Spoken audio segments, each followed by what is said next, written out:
Tout le monde connaît Frédéric Dussène pour son travail, à la fois en tant que metteur en scène, en tant que comédien, sans oublier qu'il est également professeur formant justement des artistes dans le domaine théâtral à Mons. Pour l'instant, Michel Dussène, comment dirais-je, a mis en scène une pièce qui s'intitule Charlotte et qui est présentée au Théâtre Poème rue d'Écosse à Saint-Gilles jusqu'au 18 octobre 2020. Michel, j'ai eu le plaisir et le bonheur hier soir de voir le spectacle que tu as mis en scène et ça m'a donné l'idée, bien sûr, de t'interroger sur ton travail et sur cette œuvre. La première question va porter sur l'origine de cette œuvre et de la mise en scène. J'aimerais bien qu'à ce sujet, donc, tu vois où je vais en venir, que tu parles un petit peu de Michel Fabien. Voilà. Mais d'abord, je voudrais souligner une chose assez jolie qui vient de se passer, que à mon avis, tu n'as pas remarqué. Mais tu m'as appelé par le prénom de mon père, qui est aussi celui de Michel, Fabien. Ce qui est un très joli lapsus. Voilà.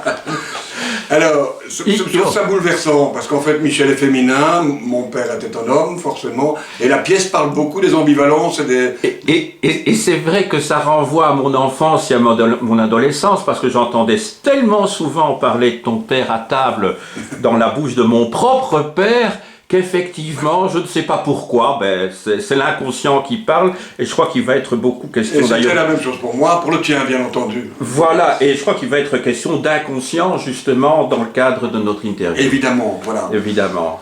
Donc alors, peut-être dire d'abord quelques mots de Michel, qui est une autrice belge francophone qui est morte il y a 21 ans maintenant, 20 ans exactement, 19, c'est la raison, c'est l'occasion que j'ai saisie pour remonter sa dernière pièce, et qui est quelqu'un qui au fond a commencé par être dramaturge, donc c'est d'abord une universitaire, et elle était dramaturge de l'ensemble théâtral mobile, animé à ce moment-là par Marc Liebens, et elle l'est restée jusqu'à sa mort. Et c'est à la faveur d'une discussion avec Liebens, ou plus précisément d'une envie qu'elle avait à l'ensemble théâtral mobile, mais qui ne rencontrait pas tout à fait le désir de Marc Liebens. Elle voulait que Marc monte Édipe Roi. Et Marc rechignait, renaclait, mais il lui a dit, si tu écris une Jocaste, alors je la monterai. Ce serait bien de penser à un musicien. Bon, c'est pas son premier texte, mais c'est le premier qui va avoir une grande importance après dans son œuvre et dans la connaissance de son œuvre. Il se fait qu'en 81, j'avais 18 ans, je sortais de l'école, et j'ai vu cette version de Jocaste à la caserne, à la rue de la Caserne, montée par Marc Liebens. Donc j'ai un lien, dès l'origine en fait de ma vie théâtrale avec cet ensemble théâtral mobile, que j'ai gardé jusqu'à la fin, puisque Marc a donné cours après à l'école chez nous à Mons, à ma demande. C'est la seule école de Belgique où il est donné cours. Voir Jocaste, ça a été pour moi me dire, ah oui, le théâtre, ça peut aussi être ça. Et ça a influencé tout mon trajet. Si je me revendique de quelqu'un dans l'histoire de la mise en scène ou de l'écriture en Belgique francophone, c'est évidemment l'ensemble théâtral mobile Michel et Marc. Il se fait en plus que dans la deuxième partie des années 90, ils voulaient fonder un théâtre au théâtre Marny. Donc ils ont retrouvé ce cinéma dans un état épouvantable et ils l'ont rénové eux-mêmes. Et ils voulaient y fonder un lieu qui serait voué à l'écriture francophone de Belgique, mais qui prendrait en charge l'histoire de la Belgique. Voilà. Dans ce contexte, il m'avait demandé de monter l'annonce faite à Benoît de Louvet, qui était son dernier texte à ce moment-là, parce que Marc et Michel trouvaient que Louvet devait passer à des mains plus jeunes. Donc j'ai aussi été un peu adoubé dans une espèce de succession historique auquel je suis très sensible, évidemment. Et est arrivé un événement dramatique et tragique, c'est que la Fédération Wallonie-Bruxelles a expulsé l'ensemble théâtral mobile du Marny. Pourquoi ? Parce qu'on a estimé qu'en tant que compagnie de création, ils n'avaient pas le droit d'investir un lieu. Et donc on les a mis dehors, on a tout de suite remplacé par un autre directeur. Charlotte, qui est la pièce que je monte maintenant, c'est écrite dans ce moment-là où au fond ils sont dépossédés du théâtre. Et donc tout le texte transpire de cette dépossession. Ce qui est évidemment formidable dans la pièce de Michel, c'est qu'elle fait de cette dépossession une libération. À la fin, elle arrive à en faire une libération parce qu'elle se place du point de vue de l'auteur qui peut tout imaginer et qui n'a pas besoin de pactiser forcément avec les contingences. Elle va se servir de la figure de Charlotte pour ça et elle va rendre justice à Charlotte comme ça. Ça va se passer dans les deux sens. Si je veux être tout à fait complet, enfin c'est quand même très important, je travaillais avec Michel Fabien sur Édipe sur la route, donc il n'y a pas de hasard, de Beauchot, qu'elle a adapté pour notre compagnie en 99, et elle est morte 2 semaines avant la première. C'est la même saison que devait avoir lieu la création de Charlotte. Voilà. Il n'avait trouvé aucun théâtre coproducteur. Donc il devait jouer Charlotte chez Isabelle Pousseur à Océan Nord. Voilà. Dans l'espace complètement vide. Voilà. Il se fait que la mort de Michel a précipité les choses, le National a voulu faire un hommage, et donc il a finalement produit le spectacle que Marc a fait l'année suivante. Mais il y avait donc une même dépossession à ce moment-là que celle dans laquelle nous on a décidé de faire le projet. Parce qu'en fait ce projet s'est lancé sur un coup de dé, je me suis dit c'est pas possible, il y a 20 ans. Certes on fait un cycle de lecture et tout, mais c'est une dramaturgie brûlante pour moi aujourd'hui. On doit produire ce truc, mais on n'a pas de théâtre, et on a très peu d'argent. Et donc à la compagnie, on avait de quoi payer les salaires des 2 acteurs. Quand tu parles de la compagnie, c'est ta compagnie. Ma compagnie. On avait de quoi financer les salaires des 2 acteurs. Tout le monde autour a été bénévole pour les encadrer. Mais ça a commencé par une demande que je leur ai faite. Je leur ai dit, écoutez, je veux faire quelque chose. Si vous avez envie de le faire, on le fera, mais je n'ai encore rien en main, je ne sais pas où je vais. Et donc en juillet dernier, je les ai rencontrés, ce qui est vraiment tard, pour faire une avant-première en décembre. Et je leur ai dit, voilà, on va lire ça ensemble. J'ai vu leurs yeux s'ouvrir, je me suis dit, oui, il y a quelque chose à transmettre à la génération suivante. J'ai téléphoné à des amis directeurs de théâtre pour savoir si je pouvais squatter leur lieu. Et j'ai obtenu une réponse positive du Théâtre de la Vie pour des avant-premières en 19, ce qui était vital pour moi, pour rester dans l'année anniversaire. J'ai obtenu l'accord du Marny, ce qui était évidemment hautement symbolique. Malheureusement, le confinement nous a empêchés de le faire, mais c'est pas impossible qu'on y retourne. Et j'ai obtenu l'accord du Théâtre Poème, qui pour d'autres raisons, et notamment les liens avec AML et tout ça, auxquels Marc était très lié aussi via Marc Quachbeur, était très naturel comme lieu d'accueil aussi. Donc c'est une aventure qui s'est faite à la sauvage, un peu comme elle se serait faite si Michel n'était pas morte. Voilà. Donc ça fait beaucoup de sens, tout ça vient de là. Merci beaucoup. Mais écoute, je crois que tout est en train, tous les fils sont en train de s'entremêler quelque part, parce qu'on l'a compris au début, j'ai fait un lapsus révélateur, pour utiliser l'expression consacrée. Il se fait qu'avant que tu ne rentres ici, je t'ai expliqué que tu étais assis dans le fauteuil de mon père décédé, donc ça aussi quelque chose de symbolique à mes yeux. Voilà. Et pour compléter l'affaire, je dirais que justement, mardi, je commence à étudier avec mes étudiants, dans le cadre du cours d'histoire de la littérature, Édipe Roi de Sophocle. Ah, alors là, oui. Voilà, alors là, on n'a pas fait exprès, et c'est dans le cadre d'un cours qui, en rapport avec l'actualité, ce sont les œuvres qui ont abordé la question des épidémies, en l'occurrence la peste à Thèbes, que j'aborde ce sujet-là. Bon, je vais étudier d'autres auteurs, plutôt à leur contemporain, sur cette question-là. Je peux ajouter une petite chose, oui. C'est que j'ai monté la traduction en français que Michel Fabien a réalisée, oui. d'Affabulazione de Pasolini, qui est un Édipe inversé. Ah bon, voilà. Comme ça, la boucle est bouclée, si je puis dire. Ensuite, je vais te poser évidemment une question pour qu'on puisse comprendre comment dirais-je, ce qui va suivre. C'est que tu nous expliques un petit peu quelle est la trame de l'histoire de Charlotte. Alors c'est une histoire relativement méconnue quand même. En tout cas, elle n'est pas dans les livres d'histoire, qu'on reçoit à l'école, dans les manuels. Charlotte, elle a une solide ascendance Bon, c'est la fille de Léopold Ier, le premier roi des Belges, et ce sera la sœur de Léopold II, le grand roi colonialiste. Donc ça fait déjà deux ascendances très puissantes. Mais la petite fille du roi citoyen, Louis-Philippe. Donc elle a une espèce de... Elle a une triple allégeance. En plus, sa mère était très croyante, et donc elle a une allégeance religieuse. Elle est croyante. Voilà. Son destin est tragique, et au fond s'arrête du point de vue de la vie sociale à 27 ans. Voilà. Mais elle aura vécu quelques petites choses entre-temps.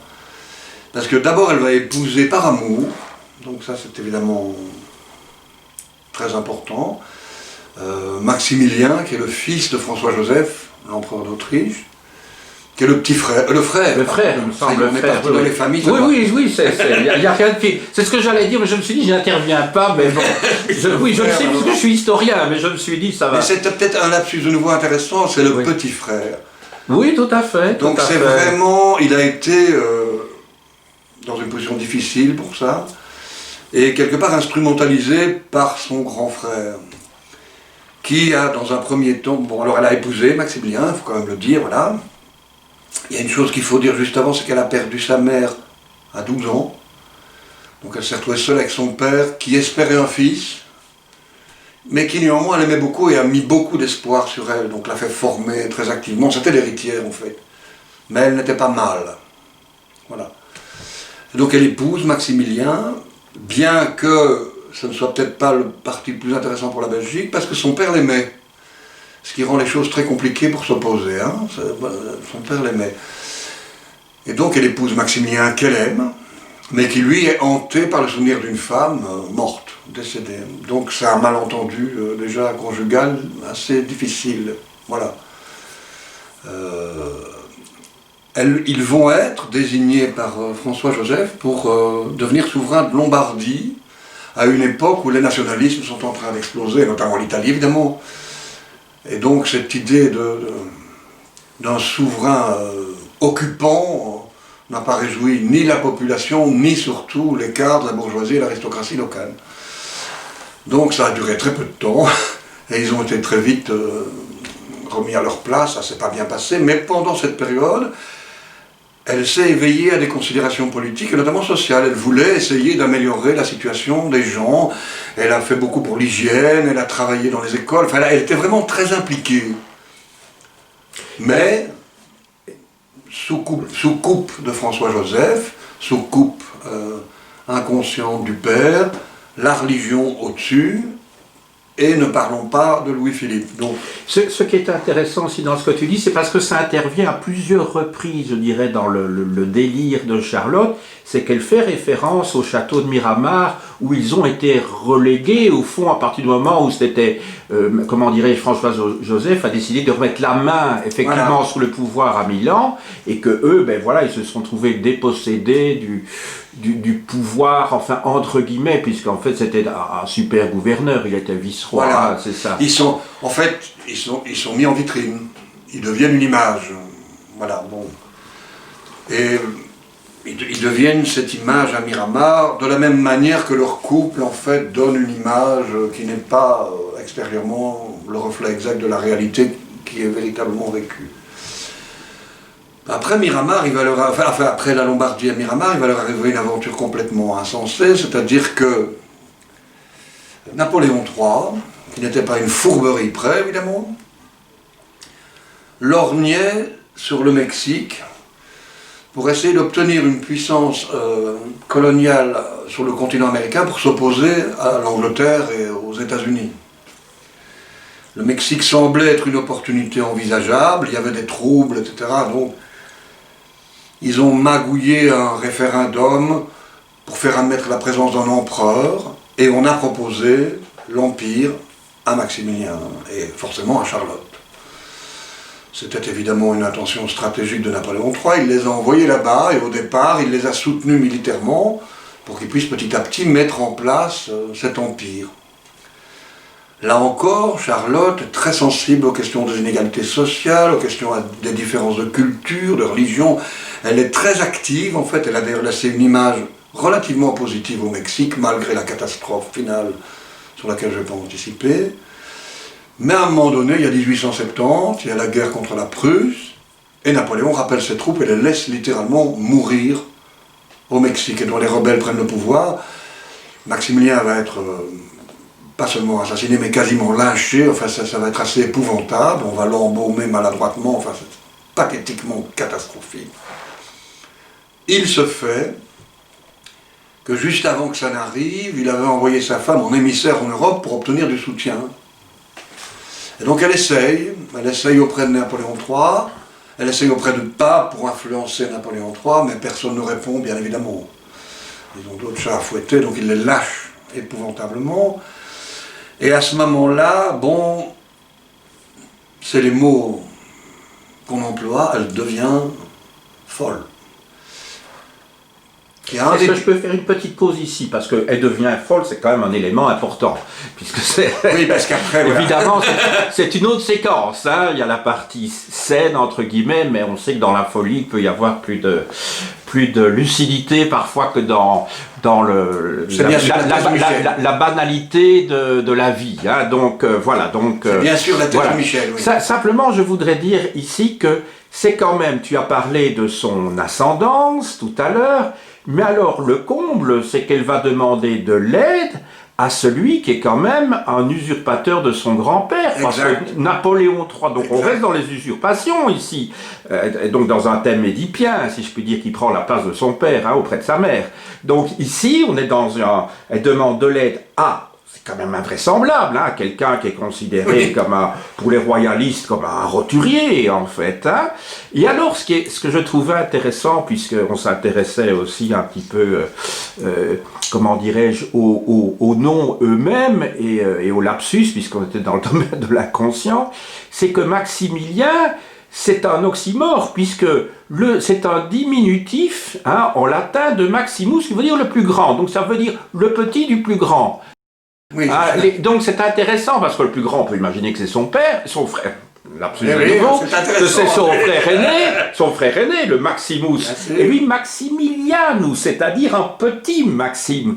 Je trouve ça intéressant aussi de ce point de vue-là. Et donc on peut supposer que, évidemment, toi tu t'intéresses au personnage et pas tellement à la réalité de ce qui s'est passé à cette époque-là, la construction d'un personnage, mais qu'effectivement, pour un petit enfant, hein, le fait d'être le petit du plus grand, ben, ça doit s'inscrire quand même dans sa tête, et par conséquent, il se retrouve aussi empereur comme son frère aîné, mais un petit empereur, par rapport au grand empereur de Vienne. Exactement. Donc on a tout un dispositif familial et inconscient qui s'est mis en place. Et puis alors cette demande auprès d'un autre empereur qui est un usurpateur par rapport au grand-père Louis-Philippe, je trouve que c'est vraiment une histoire familiale qui structure, je dirais, ce qui se passe dans la pièce, quoi, et qui peut-être participe de la folie de Charlotte, qui elle-même est un diminutif. Et si tu ajoutes à ça le fait que la fille n'est pas le fils désiré, alors là, on est au total. Voilà, c'est ça. Et on peut rajouter peut-être une chose, qui est un mot très important après dans le texte, le souvenir de Louis-Philippe, pour elle, c'est l'abdication, ce qu'elle se refuse à accepter jusqu'à la fin, et qui va entraîner la mort de Maximilien. Donc ça, évidemment, ça constitue tout l'aspect inconscient, et bizarrement, à force de vouloir réaliser une émancipation, va l'aliéner de plus en plus. C'est ça. On en parlera probablement un peu plus après. Oui. Et donc, poursuit à partir du moment où elle devient folle, alors à partir de 1870. Ce qui représente quand même les 3/4 de sa vie, puisqu'elle va être internée 60 ans à Bourgogne. Ah ben oui, jusqu'en 1927, hein, voilà, c'est ça. Donc c'est énorme. Oui. C'est pire que Camille Claudel, c'est 20 ans de plus. Oui. Voilà. Et donc, il y a une ironie là-dedans, on va y revenir après. Il y a un élément que Michel n'aborde pas, parce que d'abord il n'est pas établi, mais en même temps il est très significatif. Le couple Maximilien-Charlotte n'a pas de descendance. Par contre, ils ont adopté les enfants de l'empereur Iturbide du Mexique. Donc, voilà. Or, il semblerait, mais rien n'est sûr, mais il semblerait que c'était un des enjeux stratégiques du point de vue historique, qu'elle ait eu un enfant, et ça va aussi avoir un intérêt dans la pièce, d'un officier français, qui est d'ailleurs plus ou moins identifié, je ne me rappelle plus de son nom, mais c'est un type qui après a fait une grande carrière, qui a été adopté par une autre famille belge. C'est pas Loisel en tout cas. C'est pas Loisel, mais la figure de Loisel dont on parle après. Parce que c'est pas un substitut, quoi. Et elle serait revenue en Europe avec cet enfant. Et donc ce qui se serait passé, c'est que, comme elle avait une dot extraordinairement importante, elle était très dotée, parce que Maximilien s'était bien battu avec Léopold Ier, Léopold II souhaitait à tout prix conserver la mainmise sur la dot de Charlotte, avec laquelle d'ailleurs il a fait le Congo. Hein.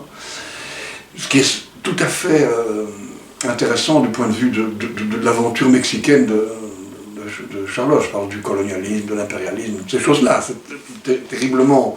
Ça devait intéresser passionnément Michel, qui a passé son enfance au Congo. Donc tout ça, évidemment, c'est pas rien. Et donc, on a fait venir un train blindé de Bruxelles jusqu'à Miramar, on aurait, parce que rien, tout ça est resté secret très très longtemps, pour embarquer la mère et l'enfant depuis Miramar et la ramener à Bruxelles. Pour essayer de doubler, évidemment, la famille d'Autriche qui était déjà autour et qui essayait de la récupérer. Donc ça s'est passé presque clandestinement, on l'a rattrapé, on l'a foutu dans un train blindé, on l'a ramené, quoi. Pour finir l'aventure qui est quand même... Elle est donc internée progressivement à Laeken, puis surtout à Boekhout, près de Metz, où elle va habiter dans une espèce de château, qui très lointainement pourrait évoquer un de ces châteaux au Mexique, et on l'a entretenue pendant toutes ces années dans l'idée qu'elle était au Mexique. Donc il y avait des sorties en calèche avec des figurants qui bougeaient les mains, soi-disant des figurants mexicains, un prétendu amant mexicain. Donc c'est un petit peu comme l'Aiglon de Rostand, quoi. Oui, c'est ça. Voilà, oui, c'est ça. Oui. C'est ça. Oui, ou comme Louis de Bavière, enfin, dans un autre sens. Et donc elle a vécu dans une espèce de monde imaginaire complètement constitué par elle. Là s'arrête évidemment la biographie publique de Charlotte. Elle a 27 ans. L'Empire, ça dure 3 ans. Donc c'est incroyablement bref. Évidemment, il n'y a rien de possible en 3 ans, c'est sûr. Donc tout ça a été d'emblée voué à l'échec. Et ça met en valeur, évidemment, elle n'a pas voulu voir ça. Elle n'a jamais voulu voir à quel endroit elle serait forcément empêchée d'agir. Ben, on va parler du déni, hein. Oui, c'était prévu à un moment donné qu'on en parle. Mais si je t'ai évoqué l'Aiglon, c'est parce que ça se passe à la Hofburg, aussi à Vienne, hein, et donc c'est nouveau dans la famille d'Habsbourg. Et ce n'est pas tellement, il y a comment dirais-je, je sais pas, il y a moins de 40 ans entre les deux événements. Hein, au moment où le duc de Reichstadt meurt, et ben, voilà, on connaît l'histoire. Hein. Et c'est une histoire qui est récurrente chez les Habsbourg, parce qu'il s'est passé la même chose avec la mère de Charles Quint, Jeanne la Folle. Oui, ça s'est aussi passé.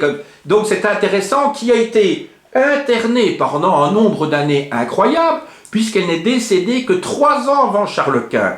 Elle est décédée en 1555, et lui en 58. Mais c'est intéressant aussi de voir qu'il y a, comment dirais-je, des organisations systémiques qui se répètent de génération en génération, parfois, ou 2 siècles de distance, mais comme s'il y avait une mémoire inconsciente dans les familles. Je pense que ça rejoint très fort la tentative de Michel sur l'inconscient individuel et l'inconscient collectif. C'est ce qu'elle essaye de faire, C'est ça. Alors, tu nous as expliqué en gros la trame de l'histoire. Je te propose maintenant d'aborder justement la question des différentes problématiques qui m'apparaissent en tout cas dans cette pièce. J'ai noté qu'il y a tout d'abord un premier problème qui se pose au spectateur. C'est la première phrase qui est dite par l'actrice, à savoir Leila Shaharani, qui dit « Y a-t-il une actrice ?» Je crois que c'est la première phrase, de ma part. « Y a-t-il une actrice dans la salle ?» Évidemment, ça sidère un petit peu, puisque l'actrice, c'est elle, a priori. Donc, on se demande, enfin, voilà, qu'est-ce qui se passe? Et donc, dès le départ, il y a la mise en place de quelque chose de déstabilisant pour ceux qui sont dans la salle. Donc, on se dit que ça a évidemment un rapport avec ce qui va suivre. Mais à ce moment-là, c'est encore évidemment un mystère, par définition. Donc, il y a ce déni-là, pas ce déni, j'ai fait un beau lapsus de nouveau, décidément, on est en pleine psychanalyse pour l'instant. Il y a d'abord ce premier problème, et qui renvoie d'ailleurs à la notion d'actrice-autrice, hein, parce que les deux termes renvoient à la même étymologie, hein, qui est agere en latin, qui est agir, faire. Un auteur ou un acteur, c'est la même chose étymologiquement. Hein, c'est la même chose étymologiquement. Alors, il y a cette question-là. Il y a ensuite la question de la transformation de soi et la question du déni qui est évidemment liée. Tout cela se passant dans un cadre, je dirais, d'une personne qui délire, au fond. Hein, qui délire, mais on va voir que ce que j'expliquais tout à l'heure, au fond, c'est que dans le délire, il y a parfois beaucoup de vérités aussi, des vérités humaines, universelles, qui ne sont peut-être pas compréhensibles au premier degré, un petit peu comme la Pythie de Delphes, dont il faut décrypter le message. Voilà. Alors je te poserai la première question, donc c'est la question du déni, qui se pose au moins à deux niveaux, de manière manifeste, en tout cas dans la pièce. C'est d'une part la perte de l'Empire et d'autre part la mort de Maximilien. C'est évident. Toute la pièce est structurée sur ce déni. Les deux tiers du texte s'inscrivent dans la temporalité de ce déni. Et il y a un moment où la pièce bascule, quand on va en sortir. Bon, mais c'est très très tard, c'est vraiment largement dans le troisième tiers. Et ça va être une libération. Oui, évidemment, mais c'est cette question de... Le déni est démultiplié dans tous les sens dans cette pièce. Je veux dire, d'une part, évidemment, elle est dans le déni de la fin de l'Empire, puisqu'elle est restée au stade où elle a pris la mer, où elle est venue en Europe pour essayer d'obtenir des soutiens. Elle est là-dedans, elle continue à être là-dedans. Tout le monde lui dit non. Voilà. Mais déjà là, il y a une série de dénis spectaculaires. Aller demander à Napoléon III et au pape de la soutenir à ce moment-là, c'est vraiment s'aveugler. Il est évident qu'elle n'obtiendra aucune réponse de ce côté-là. Que les endroits où elle cherche ne sont pas les endroits où elle va trouver. Ça, c'est très évident. Le déni de la mort de Maximilien, c'est évidemment très puissant, parce qu'on sait aussi que dans la réalité, elle a fait à un moment donné revenir la dépouille momifiée, qu'elle a vécu avec, enfin, donc il y a quelque chose qui a été terriblement puissant. Bon. Et donc, la pièce se construit sur cette jeune femme qui n'arrive pas à sortir, et ça c'est le modèle qui intéresse Michel Fabien, d'une série de choses, d'une série de dénis, et qui n'y échappera qu'à partir du moment où elle acceptera la défaite, elle acceptera la catastrophe à tout niveau. Ça veut dire aussi quelque part la catastrophe de sa condition de femme, aussi. C'est celui qu'on oublie le plus, mais c'est cette catastrophe-là. Elle fait au fond tous les mauvais choix avec de bonnes intentions. Elle fait tous les mauvais choix avec de bonnes intentions. Ces mauvais choix, elle les fait à cause évidemment de son inconscient personnel et collectif dont il va falloir qu'elle se libère. Voilà. C'est ça. Justement, dont elle se libère. Donc ça veut dire qu'il y a c'est une personne en devenir. Oui. J'entends le mot personne au sens aussi étymologique, hein, oui, le masque, hein, persona en grec. Et donc, elle est en devenir, donc on aborde ici la question de la transformation de soi. Oui. Donc la question pour elle, et tu vas t'en expliquer, c'est comment devenir autre et peut-être d'abord soi-même. Voilà. Est-ce que tu pourrais peut-être développer cette idée-là, qui remonte aussi à son enfance d'ailleurs, hein? Oui, oui. C'est devenir grande, quoi. Oui, oui, c'est ça. Bon, devenir soi, évidemment, déjà c'est énorme, hein. Bon, ça évoque des grands noms de la psychanalyse, probablement plutôt Jung que Freud. Et c'est sûr qu'il y a quelque chose de jungien dans le mouvement de la pièce. C'est-à-dire que elle est à ce moment, mais beaucoup plus tôt que Jung ne le prévoit, mais à ce moment où elle va devoir se libérer, évidemment, de l'inconscient collectif qui la structure, enfin, comment dire... Un inconscient social, c'est ça? Oui, c'est ça, voilà. Un inconscient social. Qui l'a structuré nécessairement enfant, mais qu'elle va devoir dépasser. Surtout dans une famille royale, on est hyper normé depuis le début, on est destiné à devenir quelque chose de précis. Mais évidemment, il va falloir sortir de ça, c'est pas très aisé. Bon. Oui. Et donc, oui, alors j'ai perdu le fil, tout d'un coup je voulais dire quelque chose. Donc on était en train de parler de, comment dirais-je, comment devenir soi, et puis je t'ai évoqué comment devenir grande, et puis c'est peut-être à cet endroit-là que tu as parlé d'une chose au début, quand on a parlé des acteurs, tu as dit acteur, auteur. Voilà. Il y a en souterrain l'idée de Michel aussi de devenir auteur. C'est assez paradoxal parce que c'est la fin de son trajet et qu'elle a écrit des pièces avant. Mais elle a été quelque part contrainte par la dépossession du théâtre. C'est une forme de castration aussi pour rester dans le même sujet. Quelque part, mais forcément l'auteur par contre peut se passer de ça.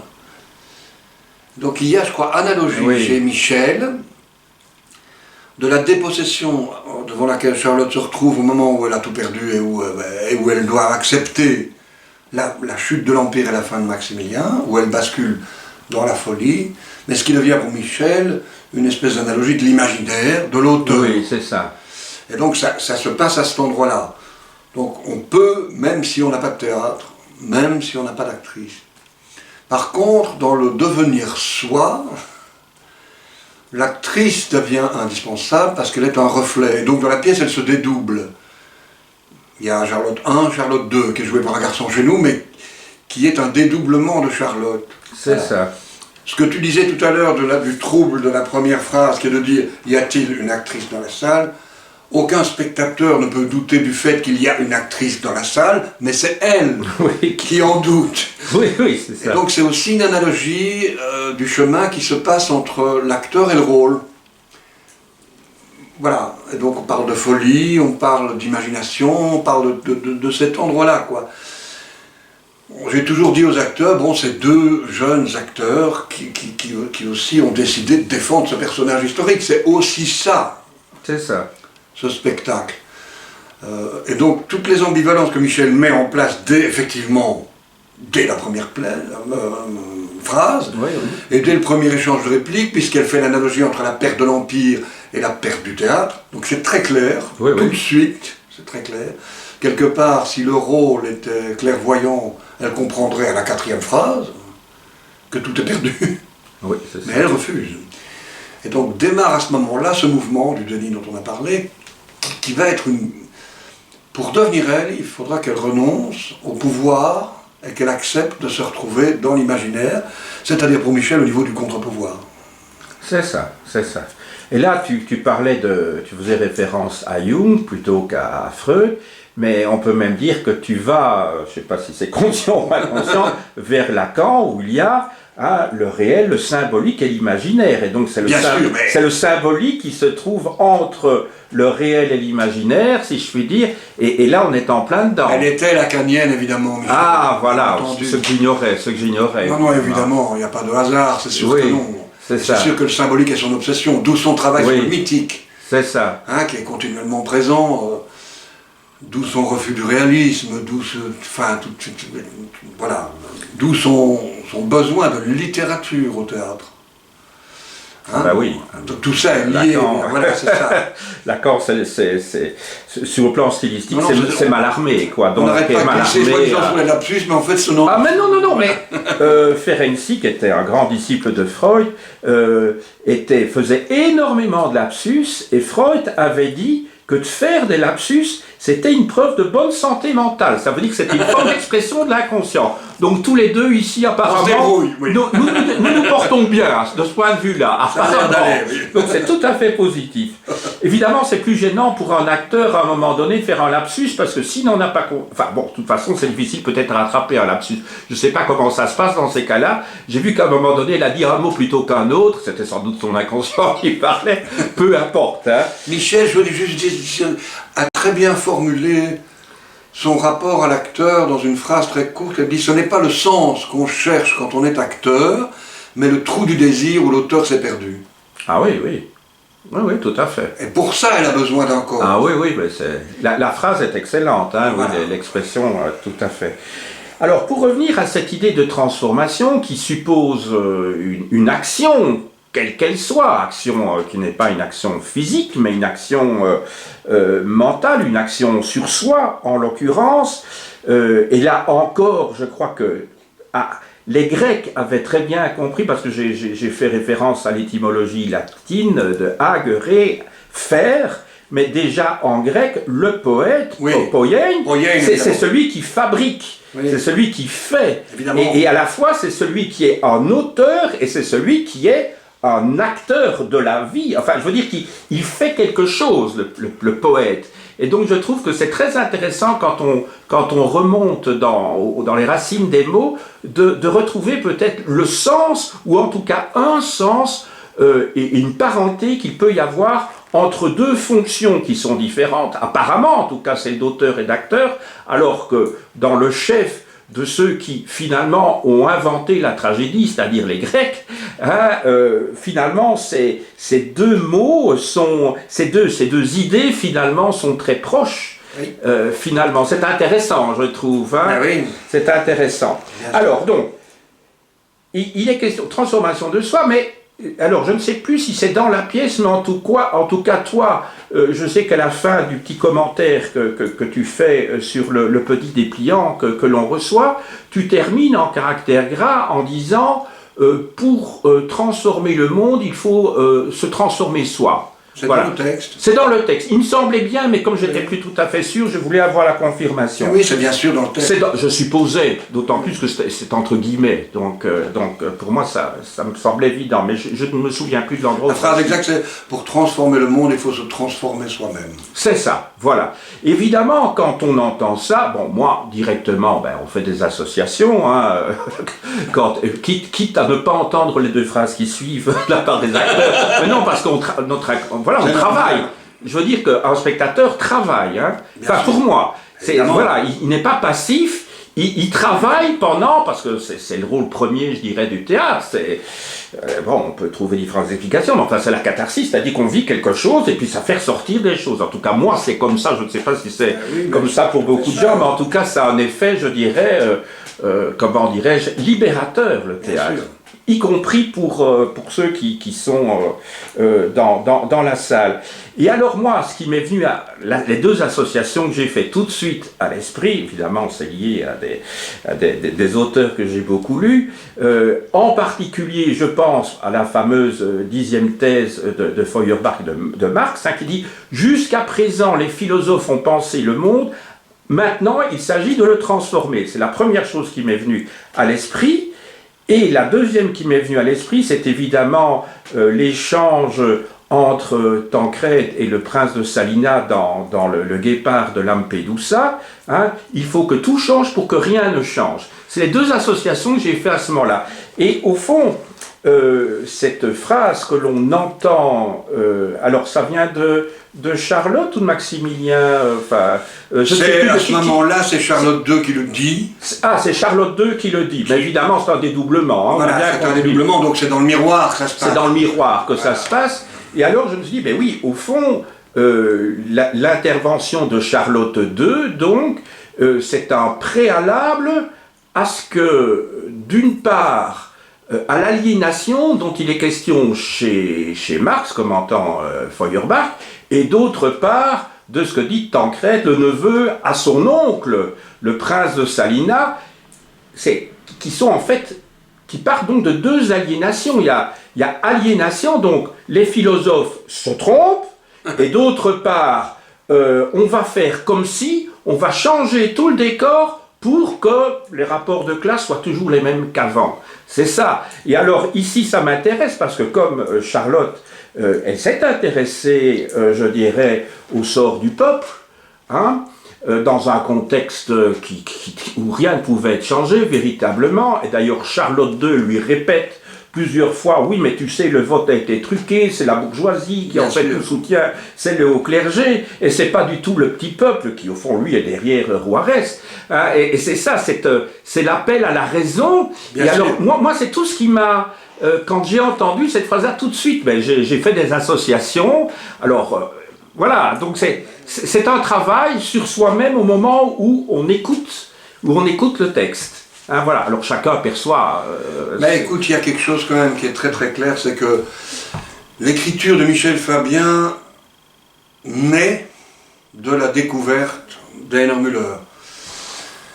Donc on est où? On est dans une catastrophe du communisme réalisé. C'est ça. On est dans ce truc-là, donc ça ne va pas. Bien avant 89, hein, puisqu'il y avait quand même Staline, Khrouchtchev, tout ça, enfin toutes ces choses. Et donc ils sont dans cette impression que l'histoire, évidemment, a échoué. Alors est-ce qu'on en reste là? Ou est-ce qu'on va plus loin? Toute l'écriture de Michel est hantée par cette question, parce qu'elle ne perd pas ses convictions politiques. Mais elle a la sensation que l'histoire, comme à tout le monde d'ailleurs, lui coule entre les mains. Quelque part, elle a été... Comme l'aurait dit Fukuyama, qu'elle a été arrêtée, ça c'est quand même une vision assez... voilà. Mais la sensation de dépossession aussi à cet endroit-là. Son travail c'est le mythe, c'est-à-dire l'articulation des individus et de l'inconscient collectif, c'est de travailler sur ce qui peut régénérer justement une ouverture à autre chose. Donc l'imaginaire forcément. Voilà.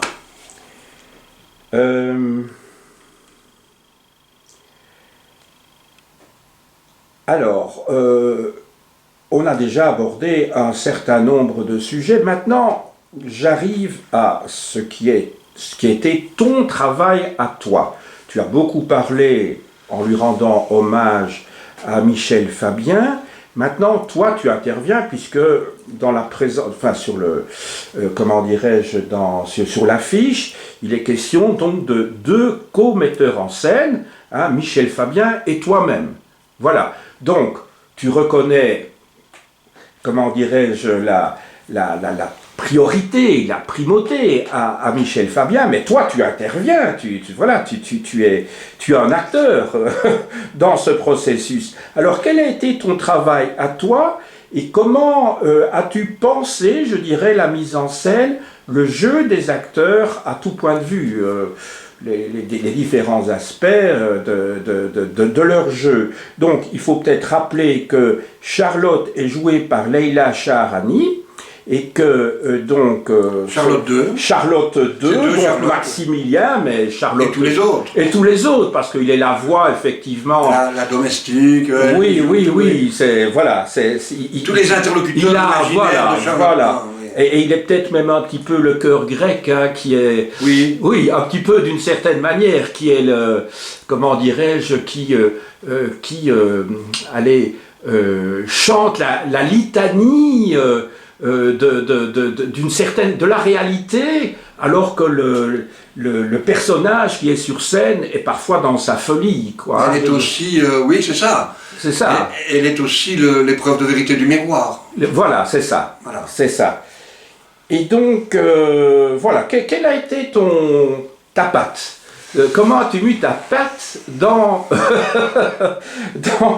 ce travail qui avait été plus qu'entamé par Michel Fabien? Et voilà, donc on pourrait peut-être dire, je ne sais pas, on pourrait dire Charlotte et puis mettre la date où ça a été pensé par Michel Fabien, et puis il y a Charlotte 2020, quoi. Voilà, bon, alors... D'abord, il y a une trahison quelque part, mais qui est intuitive. Je suis très attentif à ça. Depuis très longtemps, parce que j'ai déjà voulu monter la pièce il y a 10 ans et j'étais dans le même dispositif. Donc de ce point de vue-là, je ne suis pas dépossédé de ça. J'y croyais très fort. Je voulais, contrairement à ce que le texte mentionne, Charlotte I, Charlotte II. A priori, deux femmes. C'est comme ça que Marc l'a monté la pièce à la création en 91, c'était deux femmes. D'emblée, je me suis dit, il faut l'ambivalence sexuelle pour que tous les genres soient représentés, parce qu'il y a un moment donné à la fin du texte où tout se mélange, et là, avoir un corps masculin, ça change beaucoup de choses. Donc ça, c'est, je pense, quelque part une trahison de ce qu'a imaginé seul Michel. J'aurais été très curieux de l'avoir aux prises avec ça. Je pense qu'on aurait parlé, mais je pense qu'elle aurait... Je ne suis pas sûr qu'elle aurait désapprouvé. Mais c'est une forme de trahison du matériau textuel, on va dire. Tu lis, tu dis Charlotte I, Charlotte II, c'est deux prénoms féminins, a priori, c'est deux femmes. Ça, c'est le premier choix. Ça me permettait de mettre en valeur toute une série de thématiques qui sont très contemporaines aujourd'hui et qu'à mon avis, elle abordait de manière un peu prémonitoire. Et notamment le croisement des luttes féministes, décoloniales, toutes ces choses-là qui sont hyper audibles aujourd'hui, pour la génération d'aujourd'hui, ne l'étaient pas forcément au moment où Michel a écrit le texte et où la pièce a été créée. Et je pense que le fait déjà d'avoir deux sexes, ce qui permet toute une multiplicité de genres, on va dire, c'est un choix très très... En plus, la deuxième choix, et c'est toujours très radical chez moi, c'était eux deux. Ça veut dire que Leïla est visiblement racisée.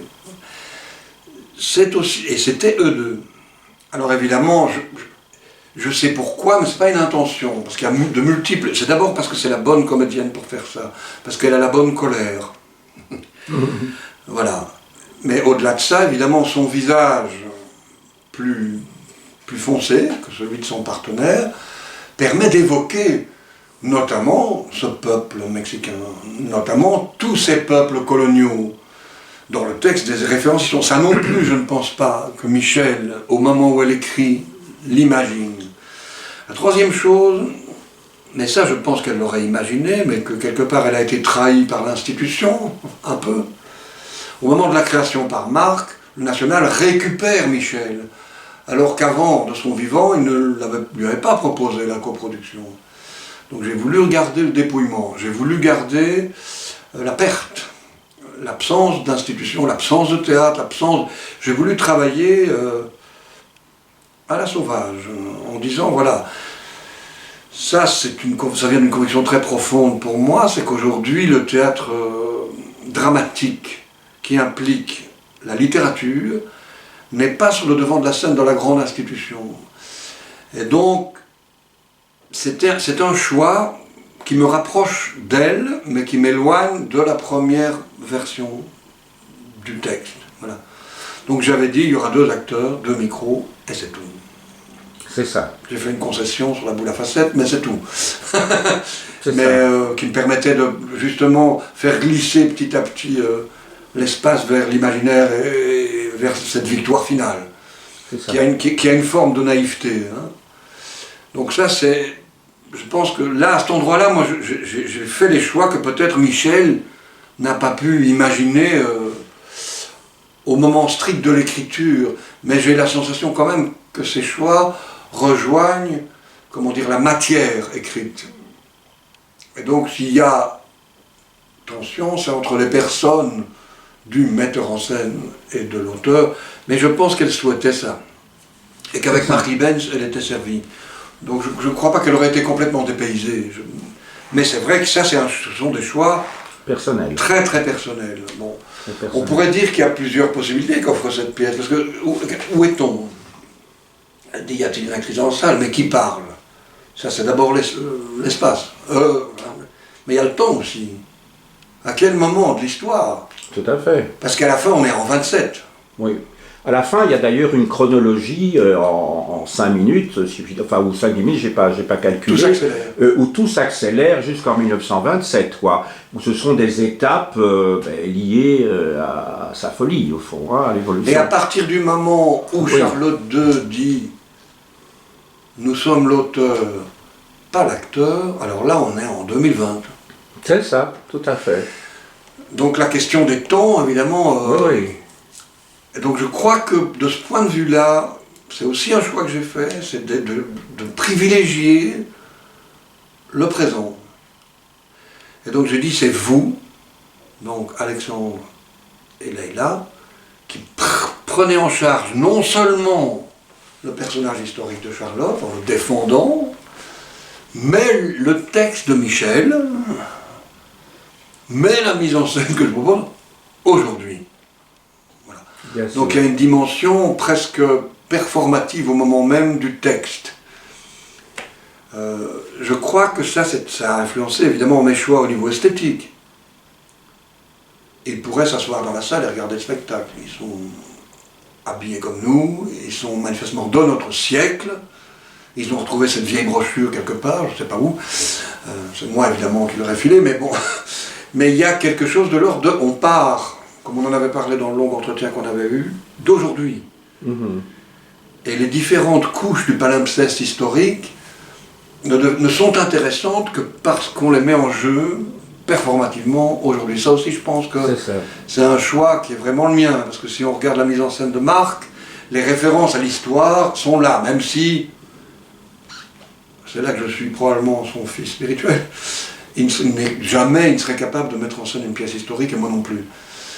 Ça ne m'intéresse pas. L'histoire m'intéresse. Oui, oui. Non, mais je comprends bien. Mais pas la pièce historique. Ce qui m'intéresse, le théâtre, c'est du présent, quoi. Donc là, je crois qu'il y a les grands éléments qui sont... Là, je crois que j'interviens. Je pense qu'à cet endroit-là, j'interviens vraiment. Il y a peut-être quelque chose de mon esthétique qui correspond idéalement à ce type de texte, c'est que j'ai l'habitude de l'austérité de moyens, spectaculaire. Oui, un dépouillement, oui. Et que par rapport à un texte comme celui-là, je pense que c'est juste. Tout à fait, voilà. Tout à fait. Tout à fait, tout à fait. Je voulais dire simplement que je suis un petit peu comme toi dans mon domaine, je suis historien, je lis beaucoup de romans, mais je déteste les romans historiques, par exemple. Voilà, je n'aime pas le mélange des genres, voilà, c'est... Oui, c'est ça. Voilà, voilà. Alors, tu as fait référence à ce que j'appellerais, c'est peut-être pas le bon terme, mais puisque je ne suis pas spécialiste, les accessoires, qui n'en sont pas vraiment, mais enfin les accessoires, je pense d'abord au micro. Les micros, quel rôle joue-t-il, ce micro? Il est utilisé par les deux personnages à des moments précis. Alors, est-ce que c'est pour souligner quelque chose? Quel est le rôle du micro? Est-ce que c'est un petit peu comme des... Est-ce que tu pourrais l'expliquer? Pourquoi à certains moments on utilise le micro, à des moments qui sont quand même minoritaires, hein, relativement rares, et à un moment donné, d'ailleurs, Charlotte I l'utilise pour tapoter pendant que Charlotte II s'exprime. Oui. Est-ce que tu pourrais expliquer ce que tu as voulu souligner ou faire passer, en tout cas, comme message à ce moment-là? Tout est dédoublé dans ce texte. Oui. Le micro est une occasion de dédoublement de la voix. C'est ça. Donc ça, c'est le premier point de départ. Il y a des niveaux aussi de rupture. Bon, quand est-ce qu'on est au niveau de l'actrice? Quand est-ce qu'on est au niveau de Charlotte? Quand est-ce que l'actrice, censée être le double de Charlotte, finit par incarner les figures auxquelles Charlotte est confrontée, etc. Ça permet de souligner ces différents niveaux. Il y a un niveau qui pour moi est aussi le plus essentiel, c'est un niveau d'intimité. C'est-à-dire que la voix amplifiée permet une intimité, et donc rapproche quelque part de la voix intérieure. On est presque au bord du silence intérieur. Ah, oui, je ne le voyais pas comme ça, mais voilà, oui. Par exemple, il y a un moment tout à fait emblématique, qui est la nuit de noces de Charlotte et Maximilien, qui existe dans le texte, qui est totalement dédoublé, puisque c'est l'acteur masculin qui joue Charlotte II, qui a le texte en charge, qui le fait au micro, alors que l'actrice Charlotte I est silencieuse. Et elle intervient à la toute fin du récit au micro, comme si elle complétait ce récit intérieur, qui est une voix qui pourrait ne pas être entendue, en fait, qui est tellement intime qu'elle pourrait ne pas être entendue. Le micro correspond souvent à l'inconscient. La parole du père, par exemple, dans la mémoire de Charlotte. Et le tapotement, au fond, à un moment donné, elle tapote sur le micro pendant que... C'est très ludique, c'est parce que on est au moment où... La question, c'est le sens du trajet de Charlotte. Oui, depuis le début de la pièce. Et à un moment donné, l'hypothèse, c'est mourir, se sacrifier, devenir une figure sacrificielle. Et donc...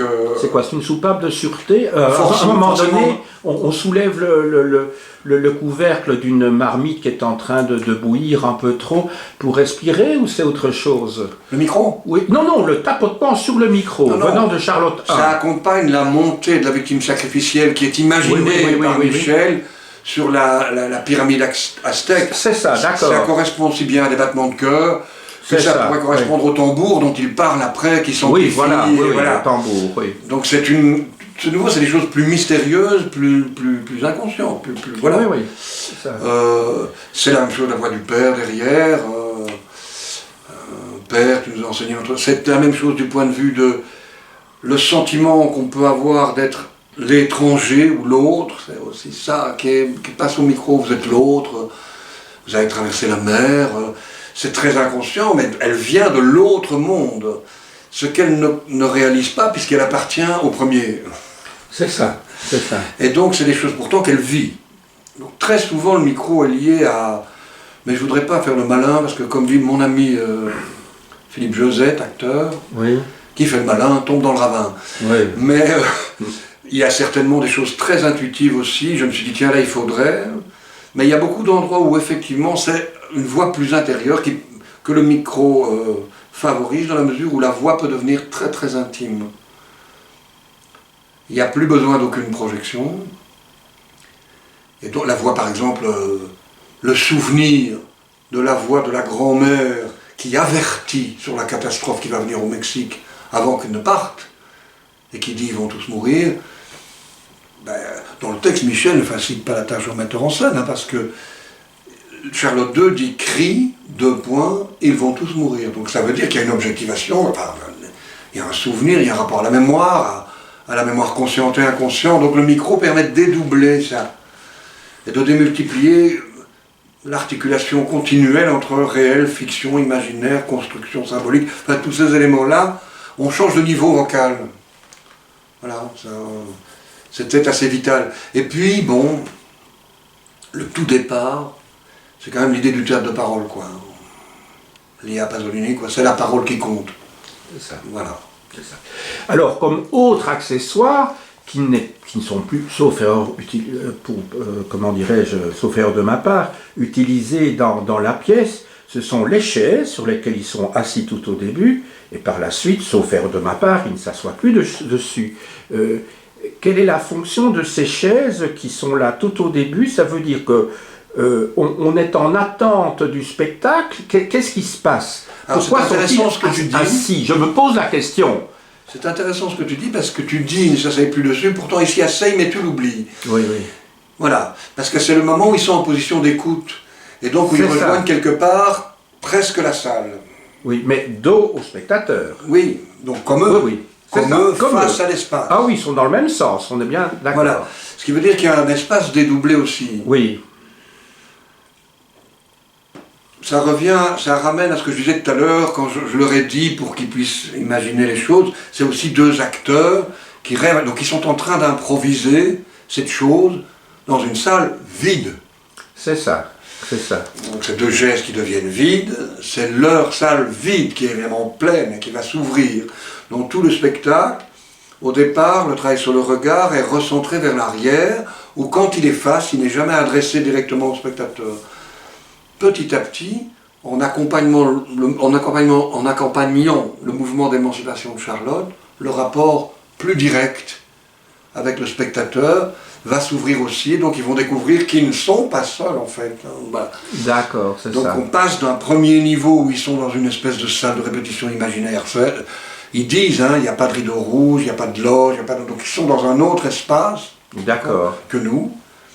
Elle dit dans la salle, mais en fait il dit on n'a pas de théâtre. Donc toutes ces choses-là, ils sont dans une espèce d'endroit vierge où pourrait au fond démarrer le théâtre. C'est ça. Il y a des chaises pour regarder et un espace pour jouer. Voilà. Voilà. Ça c'est le point de départ. Oui. C'est très intéressant, parce que ça c'est une réussite de la mise en scène, que tu puisses dire que tu as l'impression qu'il ne s'y asseye pas, parce qu'en fait il s'y asseye à plusieurs reprises. Oui. Ah ben voilà, donc moi c'est intéressant. Ce n'est pas censé être visible.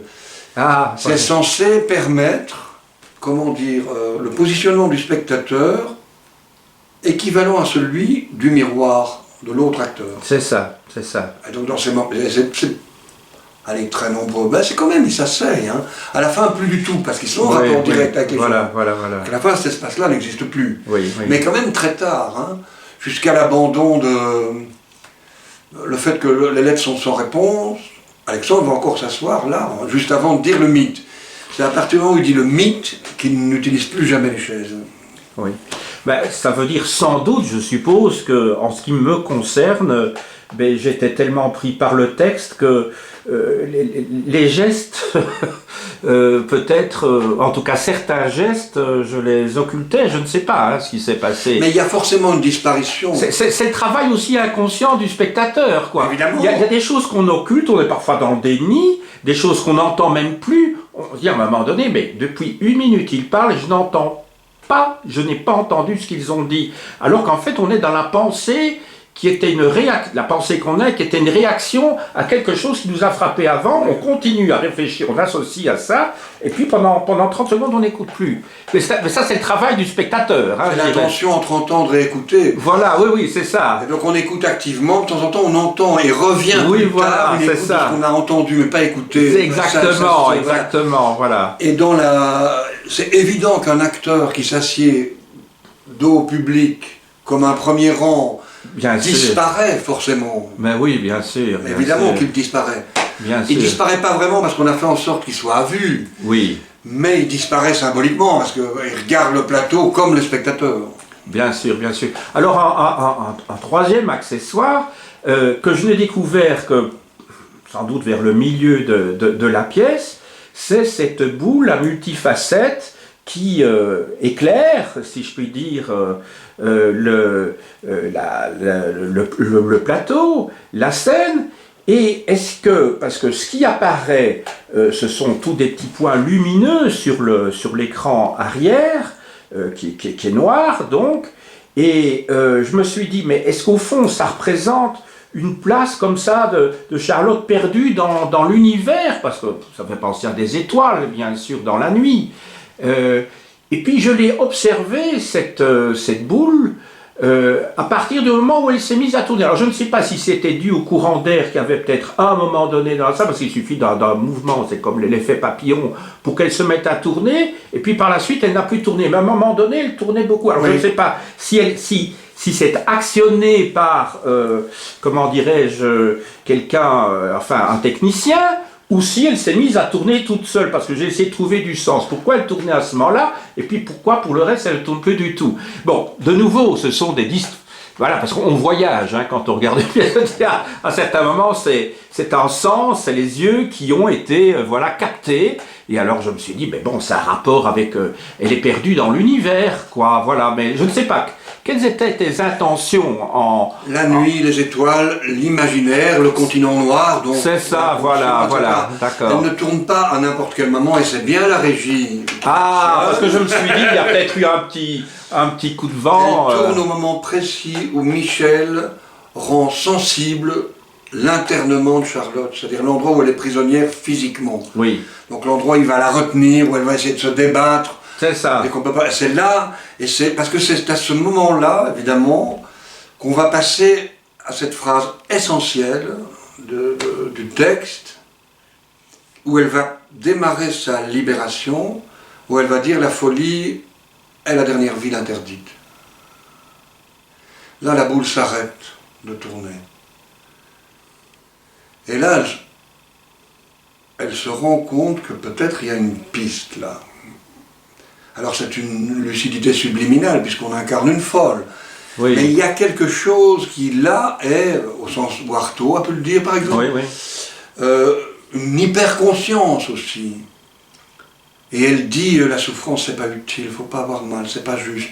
Enfin, elle commence à décoder en fait des endroits où elle est allée et qui ne sont pas celles où instinctivement elle voulait aller. Et ça va se déconstruire, et ça se déconstruit à partir de Chapultepec, c'est-à-dire ce château imaginaire, qui dans le texte en plus est totalement imaginaire, parce qu'elle imagine des étangs autour, il n'y en a pas, enfin voilà, c'est un château, c'est comme Neuschwanstein pour Louis II de Bavière, c'est une espèce de... c'est le château de Buchhout, où on a reconstitué des scènes de figuration, enfin c'est un espèce de château, de palais de l'imaginaire, dans lequel finalement elle finit par trouver sa place. Juste avant de terminer, je voudrais te poser une question, parce que je l'ai cité à un moment donné, pensant peut-être que c'était l'hypothèse du père de l'enfant de Charlotte, ce Charles Loisel, oui.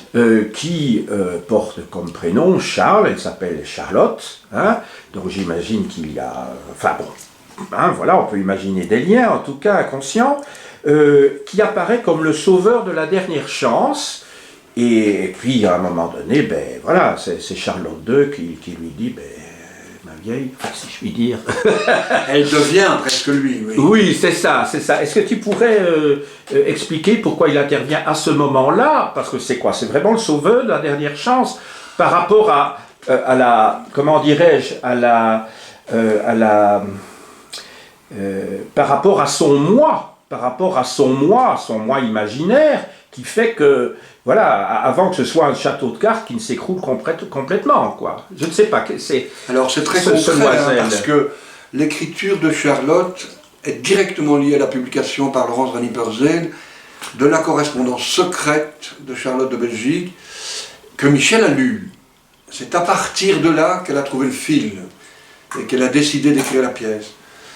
Loisel est l'interlocuteur de Charlotte dans cette correspondance, très majoritairement. Elle écrit aussi à Napoléon III, enfin voilà, mais elle écrit beaucoup, abondamment à Loisel, qui est un officier français, qui a soutenu Maximilien, mais qui en même temps l'a trahi, donc c'est une ambivalence absolue, et qui va être le prétexte pour se libérer de tout, c'est-à-dire le fait qu'elle est une femme et donc devenir un homme, avoir le pouvoir d'une armée qu'elle n'a pas, pouvoir sauver le monde, le Mexique, la France, voilà, et se sauver elle-même.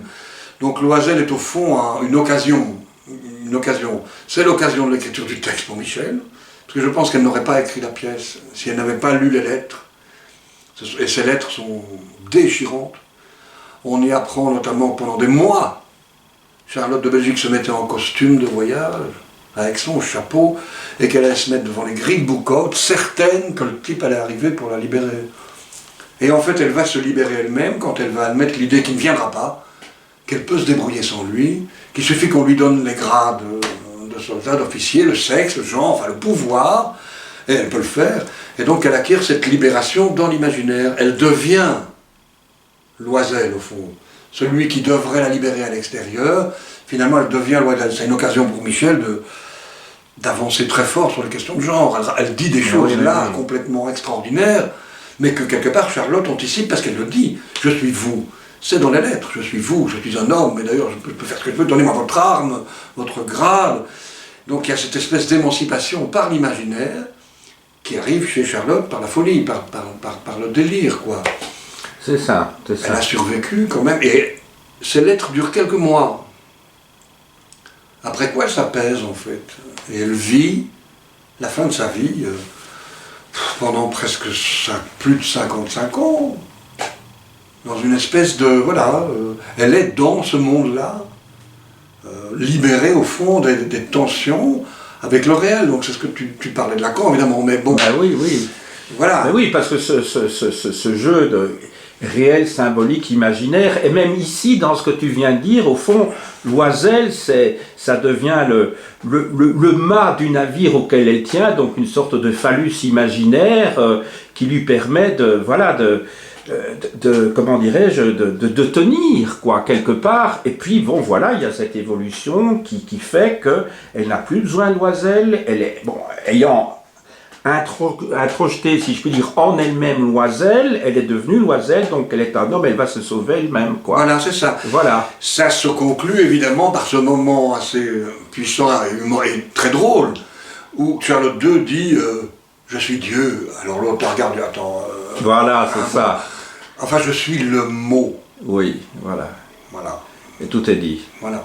On ne va pas gloser là-dessus parce que c'est très intéressant, mais ça concerne davantage une exégèse de type presque théologique. Voilà. Presque. Un grand merci en tout cas Frédéric et oui. Michel. Voilà, donc il y a quand même récupération de ton nom, voilà, de ton identité. Oui, voilà. Voilà, c'est quand même l'essentiel, hein, puisqu'on a travaillé là-dessus pendant cette interview. Et pour moi, c'est donc toujours un très grand plaisir, en tout cas, de te recevoir. C'est la deuxième J'espère que, je vais bien dire la deuxième fois et pas la seconde fois, parce que sinon ce serait la dernière, et qu'à l'occasion de spectacles ultérieurs, ben, nous aurons encore l'occasion d'échanger entre nous, parce que j'aime beaucoup le travail que tu fais, et j'incite vivement ceux qui voudraient écouter une de tes et voir un de tes spectacles de s'y rendre, d'autant plus que tu as commencé fort, je dirais, la rentrée avec la mise en scène d'une pièce au théâtre Jean Vilar à Louvain-la-Neuve, et là je trouve que, enfin bon, je sais pas si ce rythme tu pourras encore le poursuivre longtemps, parce que là il faut penser à respirer un petit peu dans la vie, mais le théâtre me semble, à toi ça ne sert à rien, ça n'a pas de sens de le dire, mais pour un profane comme moi, le théâtre est vraiment tellement essentiel à la vie, pour de multiples raisons d'ailleurs, qui ont transparu d'ailleurs à travers Charlotte, que voilà, on ne peut pas s'en passer.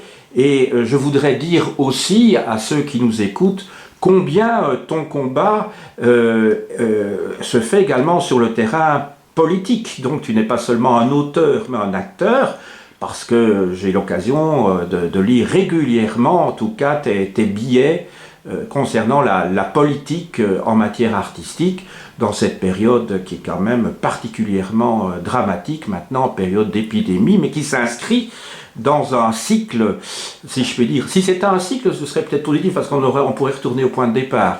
Mais en tout cas, dans une ligne qui est, dans plusieurs pays d'ailleurs, hein, c'est pas seulement en Belgique, mais qui est quand même plutôt désespérante. Voilà. Moi, je voudrais répondre que c'est évidemment un plaisir incroyable de dialoguer, parce que pour une fois, on est interrogé d'un autre point de vue. Voilà. On est toujours interrogé par des spécialistes du genre. Moi, je suis pas critique littéraire. Mais par contre, tu sais beaucoup d'autres choses. Donc, c'est très intéressant parce que ça secoue. Oui. C'est un plaisir, en fait. Voilà. Ben, à très bientôt. Alors, hein, tu peux peut-être annoncer ce qui d'ailleurs devait être joué, d'ailleurs, il y a peu, et qui a été déplacé pour une question liée au vécu d'une comédienne, hein, qui a eu un enfant entre-temps. C'est ça, elle n'a pas encore eu, mais elle a failli l'avoir prématurée. Et donc c'est une pièce qui serait jouée en mars-avril, je crois, 2021. On revient au printemps, mars, avril et mai, à la fois au Tanneur, fin mars, et à Tournai, et à Jean Vilar en avril, et au retour à Louvain-la-Neuve en mai. C'est une adaptation du roman de Geneviève Damas qui s'appelle Patricia et qui traite essentiellement de la question de l'asile. Voilà. Et Charlotte, évidemment, qu'on joue encore aujourd'hui à 16h, et jeudi, vendredi, samedi prochain à 20h, et dimanche à 16h au Théâtre Poème, à Saint-Gilles, un charmant petit lieu, qui a aussi un charmant bar, que malheureusement le contexte sanitaire nous empêche d'utiliser, ce qui est bien dommage. Parce qu'évidemment les échanges après une représentation, c'est essentiel. Mais bon, il faut faire contre mauvaise fortune bon cœur, et on est très heureux de pouvoir jouer. Ça, c'est quand même... Voilà, et c'est bien le Théâtre Poème 2, parce que moi, depuis 30 ans, j'ai fréquenté le Théâtre Poème 1 aussi, à l'époque de Monique Dorcel. Hein, il y a de ça bien longtemps, mais elle est décédée maintenant. Voilà. Donc à Saint-Gilles. Un grand merci, à la prochaine. À la prochaine. Au revoir Frédéric. Au revoir.